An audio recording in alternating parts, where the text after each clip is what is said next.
So NASA is getting ready to launch a new mission to Mars, and here to talk a little bit more about the mission and also, what they're hoping to learn about Mars and maybe what its atmosphere looked like several billion years ago, is Dr. Jim Garvin, who is going to tell us a little bit more about this. Thanks so much for joining us. It's my pleasure.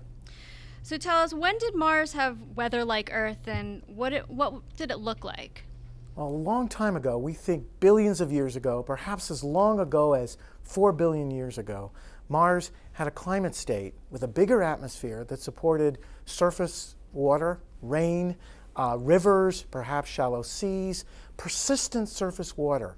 Unlike the desert of today, that allowed for a situation for the chemistry associated with that to be recorded in the rocks. But that state of Mars is long gone. We don't see that today from any of the voyages we've made to Mars with our robots since the 60s. So something went wrong. Something went awry. Mars behaved differently.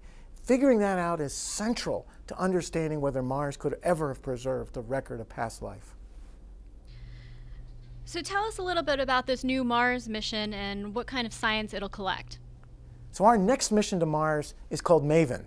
It's all about interrogating the forensic science of the Mars atmosphere in reconnaissance mode, measuring not only the atmosphere that we see today, but using that atmosphere and its interaction with the particles and fields streaming off the sun to understand how it got to be in that state.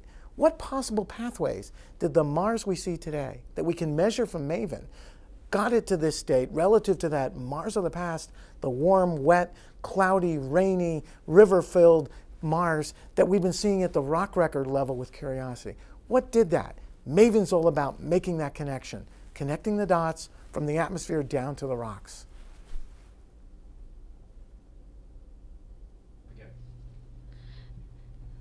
So tell us, why is it so important to understand what happened to Mars's atmosphere? Because Mars' atmosphere is a critical element in asking whether Mars ever could have been alive.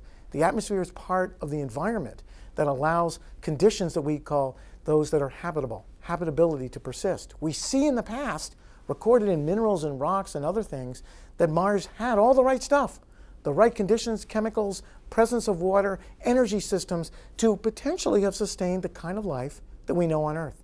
But now it doesn't.